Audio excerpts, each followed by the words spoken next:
Hi friends, எல்லாருக்கும் வணக்கம். Welcome back to my channel Meena's lifestyle. இன்னைக்கு நம்ம சேனல்ல என்ன வீடியோ பார்க்க போறோம்னு பாத்தீங்கன்னா ஒரு சிம்பிளான மக் கேக் வீடியோ தான் பார்க்க போறோம். இது பண்றது ரொம்ப சிம்பிள் ஆனா ரொம்ப டேஸ்டா இருந்தது. இன்னைக்கு நான் மக் கேக் பண்றதுக்காக இந்த மாதிரி ஒரு பெரிய சைஸ் மக் எடுத்துர்க்கேன். நார்மலா நம்ம வீட்ல டீ குடிக்கிறதுக்கு வச்சிருப்போம்ல அந்த மக் எடுத்துக்கலாம். இது வந்து வேற ஏதாவது ஸ்பாயில் ஆயிடுமா அப்படினு சொல்லி நிறைய பேர் நினைப்பீங்க. கண்டிப்பா வந்து எந்த ஒரு டேமேஜும் ஆகாது. மக் எந்த ஒரு டேமேஜும் ஆகாது. கண்டிப்பா வந்து நீங்க ட்ரை பண்ணி பார்க்கலாம். இப்போ கொஞ்சம் வந்து பெரிய சைஸா இருக்க மாதிரி ஒரு மக் எடுத்துக்கோங்க. அப்பதான் வந்து எல்லா இன்கிரிடியன்ட்ஸும் சேர்த்து மிக்ஸ் பண்ணி அதுக்கு அப்புறம் கேக் வந்து ஃப்ளஃபியா பொங்கி வரதுக்கு கரெக்ட்டா இருக்கும். இந்த மக்ல வந்து பாத்தீங்கன்னா ஃபர்ஸ்ட் 3 டேபிள் ஸ்பூன் அளவுக்கு நான் வந்து மைதா மாவு எடுத்துக்கிறேன். டேபிள் ஸ்பூன் கணக்குல உங்கள்ட்ட எதுவும் இல்ல அப்படினா ஏதாவது ஒரு ஸ்பூன் எடுத்துக்கோங்க. அதே ஸ்பூன்ல எல்லாமே நீங்க மெஷர் பண்ணி சேர்த்துக்கலாம். அடுத்தது வந்து பாத்தீங்கன்னா அதே டேபிள் ஸ்பூனால 3 டேபிள் ஸ்பூன் அளவுக்கு சுகர் சேர்த்துக்கிறேன். இதுக்கு வந்து பவுடர் சுகரோ அந்த மாதிரி நமக்கு எதுவுமே தேவையில்ல. நார்மலா யூஸ் பண்ற சக்கரை இருக்குல அது அப்படியே வந்து நீங்க சேர்த்துக்கலாம். இப்போ இது 3 டேபிள் ஸ்பூன் அளவுக்கு சேர்த்தாச்சு. அடுத்ததான் வந்து பாத்தீங்கன்னா நான் கொக்கோ பவுடர் எடுத்துர்க்கேன். இது வந்து ஒரே 1 டேபிள் ஸ்பூன் அளவுக்கு நான் சேர்த்துக்கிறேன். கொக்கோ பவுடர் இருந்தா சேர்த்துக்கோங்க. இது வந்து ஒரு சூப்பரான ஃப்ளேவர் கொடுக்கும் நமக்கு. அப்படி இல்லனா சாக்கோ சிப்ஸ் இருந்தது அப்படினா நீங்க அத கூட சேர்த்துக்கலாம்.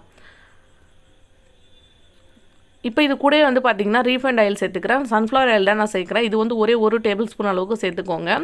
இதையும் சேர்த்துட்டு அடுத்ததா வந்து நான் பால் சேர்க்க போறேன். காய்ச்சி ஆற வச்ச பால் எடுத்து வச்சிருக்கேன். இது வந்து 3 டேபிள் ஸ்பூன் அளவுக்கு நான் பால் சேர்த்துக்கிறேங்க.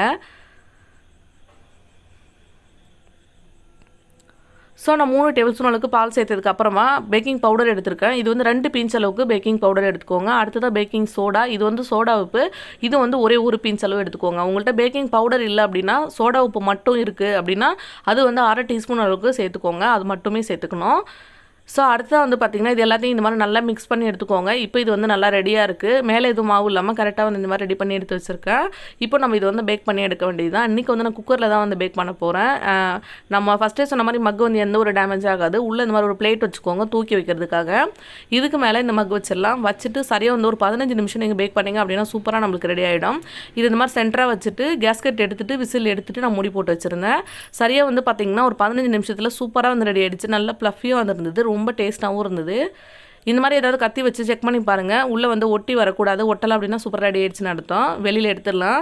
பார்த்தீங்க அப்படின்னா உங்களுக்கு தெரியும் எந்த அளவுக்கு சாஃப்டாக சூப்பராக வந்திருக்கு அப்படின்னு. கண்டிப்பாக ட்ரை பண்ணி பாருங்கள். ரொம்ப சிம்பிளான கேக் இது. கேக் செய்ய தெரியாதவங்க கூட இது வந்து செஞ்சீங்க அப்படின்னா ஈஸியாக செஞ்சிட முடியும். சும்மா இது கூட நான் வந்து பார்த்தீங்கன்னா ஃப்ரெஷ் க்ரீம் கொஞ்சம் சேர்த்து சாப்பிட்டா ரொம்பவே நல்லா இருந்தது. நீங்கள் வந்து விப்பிங் க்ரீம் இருந்தால் கூட அதை விப் பண்ணிவிட்டு கூட சேர்த்துக்கலாம். அதுவுமே வந்து ரொம்ப சூப்பராக இருக்கும்.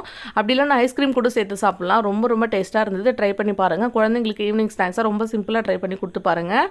தேங்க்யூ. தேங்க்ஸ் ஃபார் வாட்சிங் ஃப்ரெண்ட்ஸ். பாய்.